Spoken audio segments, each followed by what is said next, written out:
Hi friends, welcome back to my channel. അപ്പോൾ ഞാൻ ഇന്ന് വന്നിട്ടുള്ളത് അടിപൊളിയായിട്ടുള്ള ചിക്കൻ ഫ്രൈഡ് റൈസിൻ്റെ റെസിപ്പി ആയിട്ടാണ്. അത് നമ്മൾ സൽക്കാരങ്ങൾക്കും അങ്ങനെയുള്ള പാർട്ടികളിലൊക്കെ തയ്യാറാക്കിയെടുക്കുന്ന രീതിയിൽ ചെയ്തെടുത്തൊരു ഫ്രൈഡ് റൈസാണ്. അപ്പോൾ നമുക്കതിൻ്റെ റെസിപ്പി എങ്ങനെ നോക്കാം. അപ്പോൾ അതിനായിട്ട് ആദ്യം തന്നെ നമുക്ക് റൈസ് വേവിച്ചെടുക്കണം. അപ്പോൾ ഞാനിതാ 2 കപ്പ് ബസ്മതി റൈസ് എടുത്ത് വെച്ചിട്ടുണ്ട്. അപ്പോൾ ഈ ഒരു ടൈപ്പ് അരിയാണ് കേട്ടോ ഞാൻ എടുത്തിട്ടുള്ളത്. ഇനി നമുക്കിത് നന്നായിട്ട് കഴുകി ഒരു അരമണിക്കൂർ വെള്ളത്തിൽ കുതിർത്ത് വെക്കാം. പിന്നെ റൈസ് വേവിക്കാനായിട്ട് കുറച്ചധികം തന്നെ വെള്ളം വെച്ചിട്ടുണ്ട്. അതിലേക്ക് 1-2 ടേബിൾ സ്പൂൺ ഓയിൽ ഒഴിച്ചു കൊടുക്കുക. നമ്മൾ റൈസ് പരസ്പരം ഒട്ടി പിടിക്കാതിരിക്കാനാണ്. ഇനി ഇതിലേക്ക് പാകത്തിനുള്ള ഉപ്പ് ചേർത്ത് കൊടുക്കുക. അപ്പോൾ ഉപ്പ് ചേർക്കുമ്പോൾ നമുക്ക് പാകമാണെന്ന് തോന്നിയതിൽ നിന്നും ഒരിത്തിരി കൂടി നിൽക്കുന്ന രീതിയിൽ ഉപ്പ് ചേർത്ത് കൊടുക്കണം. എന്നാലാണ് നമ്മൾ ഇതിൽ നിന്ന് റൈസ് ഊറ്റിയെടുക്കാനുള്ളതാണ്. അപ്പോൾ റൈസിലേക്കൊക്കെ പാകത്തിന് ഉപ്പ് പിടിക്കുകയുള്ളൂ. ഇപ്പോൾ വെള്ളം നന്നായിട്ട് തിളച്ച് വന്നിട്ടുണ്ട്. ഇനി നമുക്കിതിലേക്ക് നമ്മൾ കുതിരാനായിട്ട് വെച്ചിട്ടുണ്ടായിരുന്ന വെള്ളം ഊറ്റിയെടുത്താണ്ട് റൈസ് ഇതിലേക്ക് ഇട്ട് കൊടുക്കാം. ഫ്രൈഡ് റൈസ് ഉണ്ടാക്കുമ്പോൾ മെയിനായിട്ട് ശ്രദ്ധിക്കേണ്ട കാര്യം റൈസ് വേവിച്ചെടുക്കുന്നതാണ്. ഒട്ടും തന്നെ വേവ് കൂടി പോവരുത്. ഇതിപ്പോൾ നമ്മൾ കുതിർത്ത് വെച്ച അരി ആയതുകൊണ്ട് തന്നെ ഒരു 6-7 മിനിറ്റ് കൊണ്ട് റൈസ് വെന്ത് വരും കേട്ടോ. പിന്നെ മുഴുവനായിട്ട് വേവിച്ചെടുക്കേണ്ട. ഒരു 90% വേവാകുമ്പോൾ നമുക്ക് പെട്ടെന്ന് തന്നെ ഇത് ഊറ്റിയെടുക്കാം. ഇതിപ്പോൾ ഇവിടെ പാകത്തിന് വെന്ത് വന്നിട്ടുണ്ട്. ഇനി നമുക്കിത് വേഗം തന്നെ ഊറ്റിയെടുക്കാം കേട്ടോ.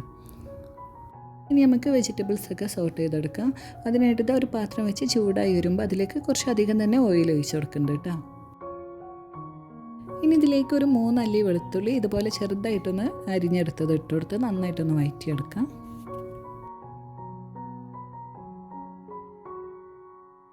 ഇനി ഇതിലേക്ക് ഒരു ചെറിയ സവാള ചെറുതായിട്ട് അരിഞ്ഞതും കൂടി ചേർത്ത് ഒന്നും കൂടി വഴറ്റിയെടുക്കാം.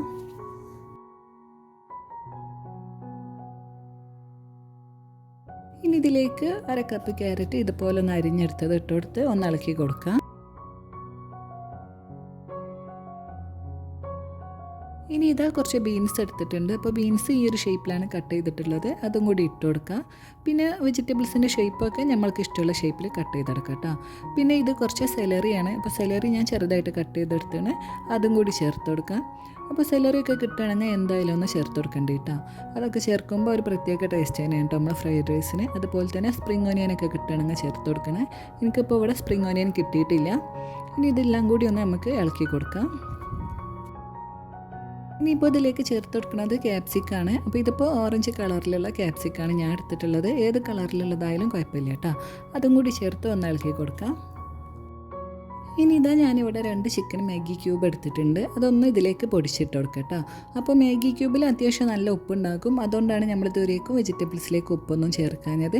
ഇനി ഇത് ചേർത്ത് നന്നായിട്ട് മിക്സാക്കിയ ശേഷം നോക്കിയിട്ട് വേണമെങ്കിൽ ഉപ്പ് ചേർത്താൽ മതിയേ.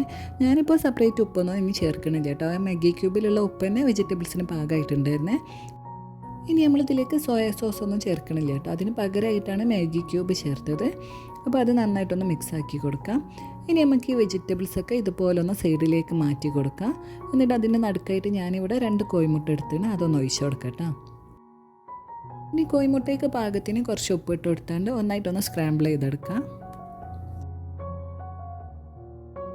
അത് ഇളക്കി നോക്കിയപ്പോൾ കുറച്ചുള്ളൂ തോന്നിയിട്ട് ഞാനൊരു കോഴിമുട്ടയും കൂടി പൊട്ടിച്ചൊഴിച്ചേനെ. ഇനി എല്ലാം കൂടി നമുക്കൊന്ന് മിക്സാക്കി എടുക്കാം. വെജിറ്റബിൾസും കോഴിമുട്ടയും എല്ലാം കൂടി ഒന്ന് മിക്സാക്കി കൊടുക്കാം കേട്ടോ. ഇനി കുറച്ച് ചിക്കന് ഇത്തിരി ഉപ്പും കുരുമുളക് പൊടിയും മാത്രം ഇട്ട് വേവിച്ച് ഇതുപോലെ ഒന്ന് പിച്ചി എടുത്തിട്ടുണ്ട്. കുറച്ച് വലുപ്പത്തിലാട്ടോ പിച്ചി എടുത്തിട്ടുള്ളത്. അതും കൂടി ചേർത്ത് എല്ലാം കൂടി നന്നായിട്ടൊന്ന് ഇളക്കി കൊടുക്കാം.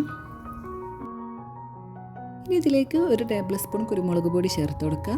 അപ്പോൾ വൈറ്റ് പെപ്പർ പൗഡർ ഉണ്ടെങ്കിൽ അത് ചേർത്ത് കൊടുത്താൽ മതി കേട്ടോ. ഞാനിപ്പം ബ്ലാക്ക് തന്നെയാണ് ചേർത്ത് കൊടുക്കുന്നത്. ഇനി ഇത് നന്നായിട്ടൊന്നും കൂടി മിക്സാക്കി കൊടുക്കാം. ഇനിയിപ്പോൾ ഇതിലേക്ക് റൈസ് ചേർത്ത് ഒന്നായിട്ടൊന്ന് മിക്സാക്കി എടുക്കണം. അപ്പോൾ മിക്സാക്കി എടുക്കാനുള്ള എളുപ്പത്തിന് വേണ്ടിയിട്ട് കുറേശ്ശെ റൈസ് ചേർത്താണ് മിക്സാക്കിയാൽ മതി കേട്ടോ. പിന്നെ ഇളക്കി എടുക്കുമ്പോൾ റൈസ് ഒന്നും പൊട്ടി പോവാത്ത രീതിയിൽ പതുക്കെ ഇളക്കി കൊടുക്കണേ.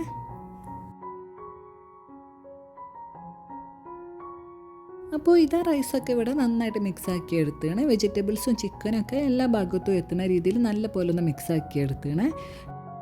അപ്പോൾ ഇത്രയേ ഉള്ളൂ അടിപൊളിയായിട്ടുള്ള നമ്മുടെ ചിക്കൻ ഫ്രൈഡ് റൈസ് റെഡിയാക്കാനായിട്ട്. അപ്പോൾ ഈ രീതിയിൽ ഉണ്ടാക്കി നോക്കാത്തവരാണെങ്കിൽ തീർച്ചയായിട്ടും ഇതുപോലെ ഒന്ന് തയ്യാറാക്കി നോക്കണേ.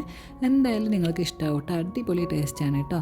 അപ്പോൾ ഇന്നത്തെ ഈ ഒരു റെസിപ്പി നിങ്ങൾക്ക് എല്ലാവർക്കും ഇഷ്ടമായെന്ന് വിചാരിക്കണം. അപ്പോൾ വീഡിയോ ഇഷ്ടമായാൽ ലൈക്ക് ചെയ്യുക, ഷെയർ ചെയ്യുക, സബ്സ്ക്രൈബൊക്കെ ചെയ്ത് ഒന്ന് സപ്പോർട്ട് ചെയ്യണേ. അടുത്തൊരു വീഡിയോ ആയിട്ട് വീണ്ടും കാണാം. അതുവരേക്കും ബൈ ഗായ്സ്.